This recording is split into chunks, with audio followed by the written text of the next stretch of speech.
Welcome back to Passionate World Talk Radio Network, a wholly owned subsidiary of Global Media Network LLC. Educate, enlighten, entertain, and let's not forget mindfulness.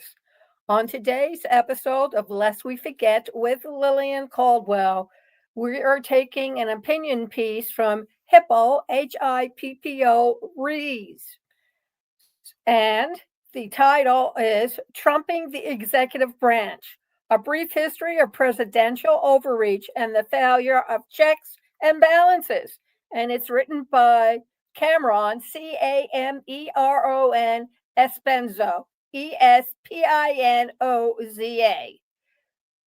The summary Cameron provides is although serious scrutiny of President Trump's action is warranted, we must not over and individualize them. Many U.S. presidents have engaged in similar dubious and reprehensible acts, made impossible promises, silenced the media, and lied outright in order to achieve their domestic and foreign policy goals. As such, we must examine the very institutions that fail to hold presidents accountable and responsible for their actions. So we know that the current administration is not the only administration who's overreaching their executive powers. Apparently, US American presidents have a long history of deception, coercion, outright lying, using covert action, defying Congress, or exceeding their constitutional mandates to achieve their domestic and foreign policy goals, particularly in the 1970s, when legislation such as the War Powers Resolution of 1973 was passed. This increased Congress's authority and consequently congressional staffs rose by over 400%.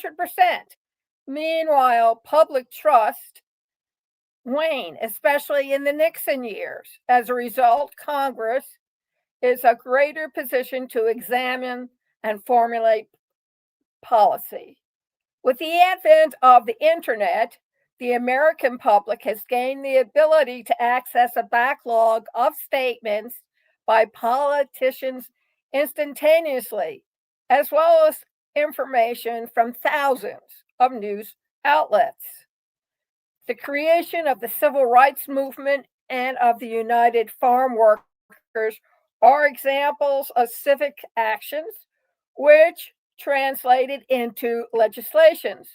So this illustrates the historical baseline which the American public has had as a check against the executive.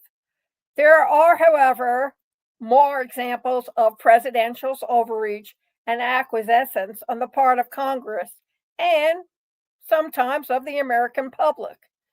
In 1964, the Tolkien Resolution was passed under Lyndon B. Johnson, which was based on dubious intelligence describing a phantom sea battle between the USS Maddox and a North Vietnamese torpedo boat.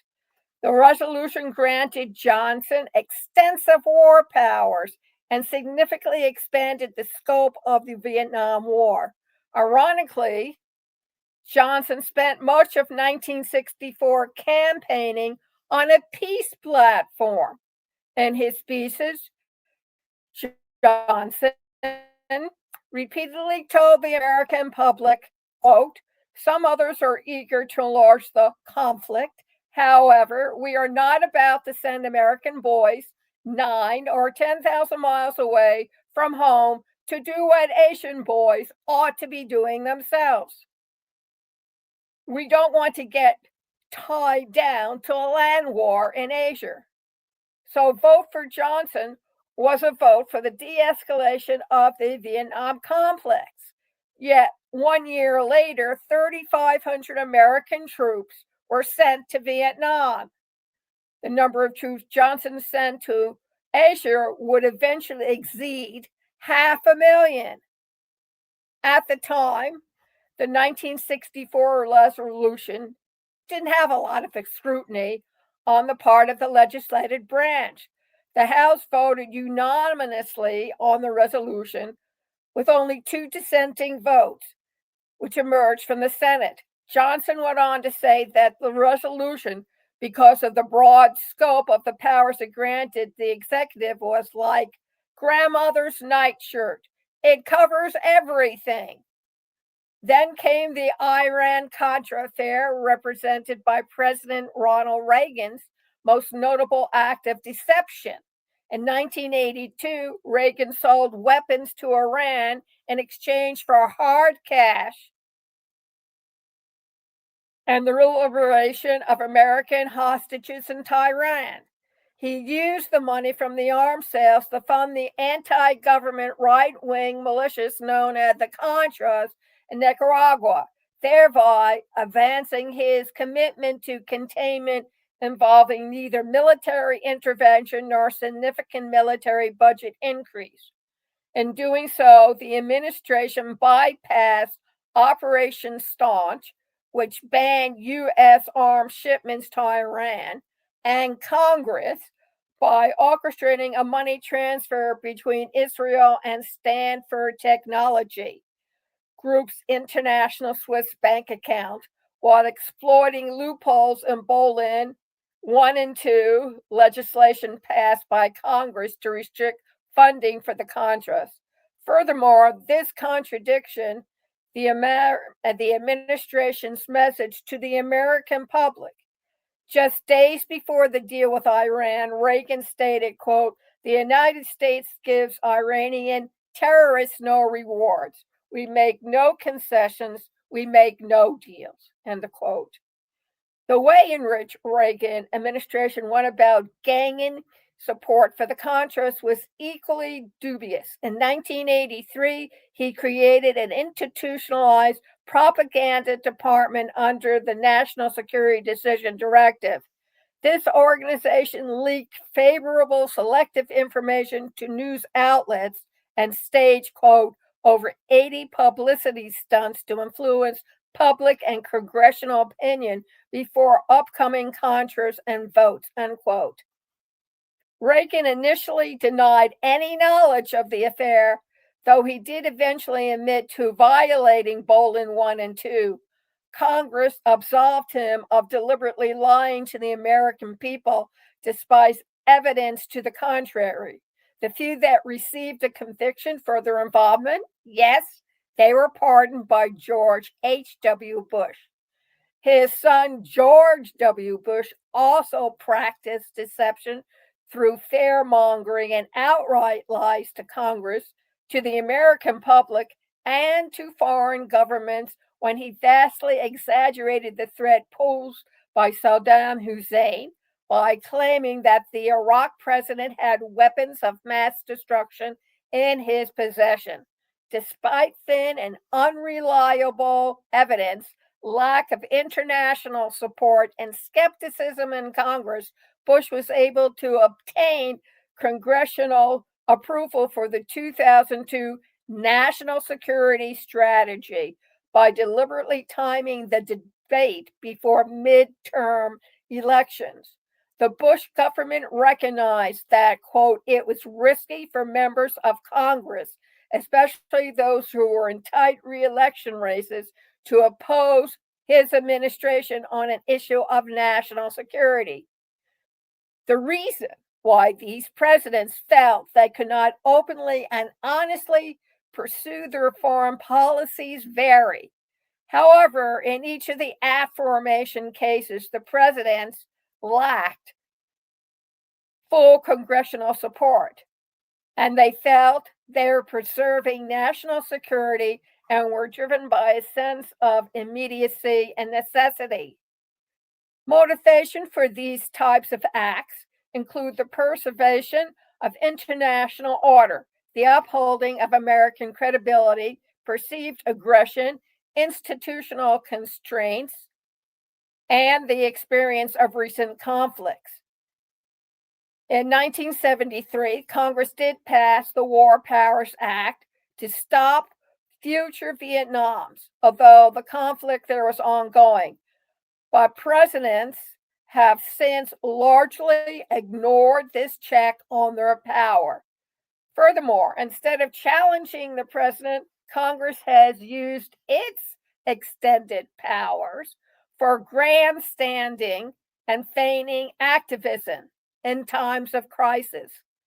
Congress has tended to submit to the president for fear of looking weak in the following election.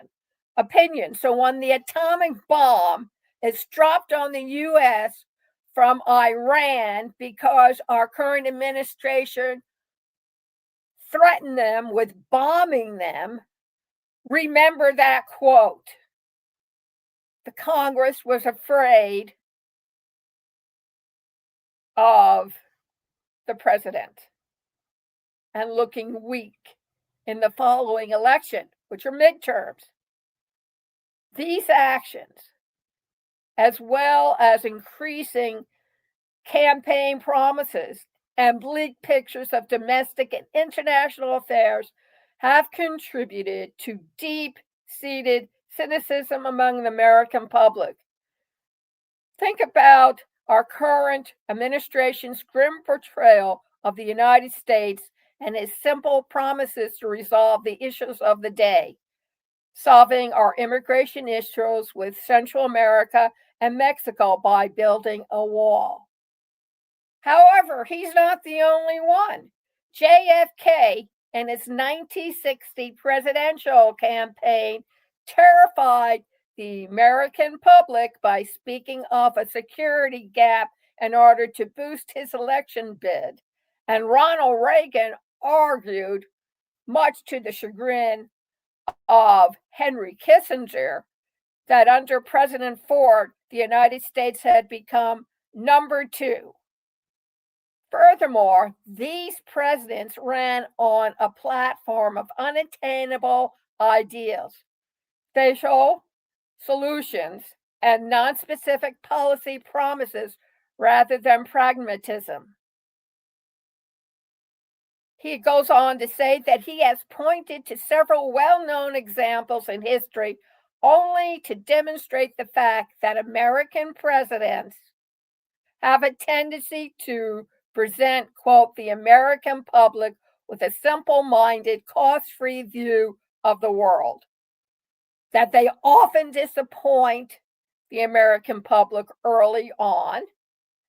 And this is also illustrated by the fact that outsider candidates, Carter, Reagan, Clinton, Bush II, Obama, and the current administration, run as anti-presidents and have had such success in the past 50 years. But perhaps also more troubling for us is the harsh rhetoric or the implausible promises without explanation that our current administration uses. George W. Bush, in an interview with Mike Wallace, stated, quote, I do not need to explain why I say things. That's the interesting thing about being president. Maybe someone needs to explain to me why they say something, but I don't feel like I owe anybody an explanation. Richard Nixon said, if the president does it, that means it's not illegal. In his infamous 1977 interview with David Frost. What we need to examine are not the lies per se, but the persistence of saying these lies. How can Americans not be expected to grow disillusioned when a president promised them without any explanation to, quote, make America great again, and then asks them to bear all of the burdens of the world, or announces his intention to bring about democracy everywhere? How can they not lose faith in a Congress which acts purely in a spirit of opposition, contradiction, and negativity, and which is increasingly accountable to the economic elite, and which uses its powers for phony activism? When one reviews the history of American foreign policy, it seems that the current administration engages in covert acts, uses deception, or drives the press into quietude. He would be acting in ways entirely consistent with those of his predecessors. We should not merely write articles showing that the current administration is a liar. In fact, we should not fall into the same moralizing trap as politicians by arguing it is always impermissible to lie. There are times when presidents need to use covert action or to bypass the beleaguered constraints of the executive office. Rather, we must examine why the United States has a political system which rewards promisers rather than realists and blanket doctrinaires rather than pragmatists who offer dual solutions to domestic problems. We must try to find ways by which Congress can hold the executive branch accountable without compromising national security. The questions we need to be asking ourselves should revolve around the realm of realism and politics. For example, why do we, and that's the American public, not have realistic expectation or ideas about our political leaders to do or ought to do? Why must political leaders have dogmatic policy goals which discourage practical compromise in order to get elected? Why do presidents often feel it is necessary to lie in order to realize their goals? Incidentally, this is a ripple effect to your children because they'll think it means that, well, if the president can lie, so can I. Think about that, parents. Why does Congress let them get away with untruths? Why does the House use its expanded powers for showboating rather than challenging and checking executive authority? Why are Americans, not just old, white, cynical men, so cynical about their political institution? Is it because of the impossible promises in which political leaders must trap themselves to get elected? Does this explain why American voters tend to flock towards change or anti president candidates? What specific institutions and mechanisms have increased the public cynicism and encouraged such political dogmatism? Scholars, some of them, have suggested reconstructing the National Security Council, making realistic campaign promises, and increasing community leadership, extending congressional term limits, campaign finance reform, abolishing the Electoral College is one such effort. The greater public understanding and control of the international monetary system, independent commissions for redistricting and ranked choice voting, and civic education are solutions which have been proposed to strengthen democratic institutions and accountability. However, the legacy of American politicians and political institutions are waning. Media outlets must bring attention to specific institutions and behaviors which undermine American democracy rather than singling out the current administration. For in many ways, the current administration is a caricature of a failed political system. Thank you very much for joining us this afternoon. If you're very interested in what I'm saying, you can read the entire article in Hobbes Read, and the URL is provided in the blog. So go over to passionateworldtalkradio.com/blog, and you can go and check out the article yourself. You can also see this video and hear the audio over again by going over to passionateworldtalkradio.com/blog, where the audio is posted, or scroll down to State of Current Affairs, click on it, takes you to a page where a Google link is. Click on to the Google link and it'll take you into the belly of the beast, YouTube. You can also be invited to come over to passionworldtalkradio.com and have us help you with conscious research solutions, where if you don't know where to start, how to do research, how to find the research you need, and more importantly, how to use the research you find, we can help you. Go over to passionatworldtalkradio.com/research made simple and scroll down. You are offered a free 15-minute consultation where we can answer all your questions about helping you with your research and also what we can do for you. On our blog, Research Made Simple blog, we provide you pain points and resolutions to help you not have them. And if you need any help, in addition, whether it's business, personal, or spiritual, check out AI with Lillian.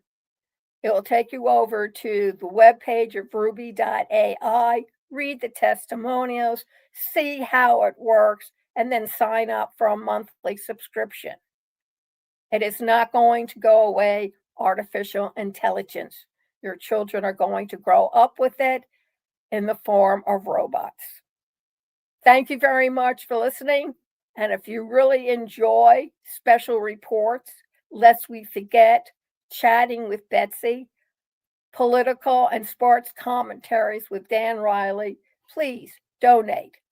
passionatworldtalkradio.com/donate. And let's keep this all women run and operational internet talk station alive for the next millennia. Thank you and have a great weekend.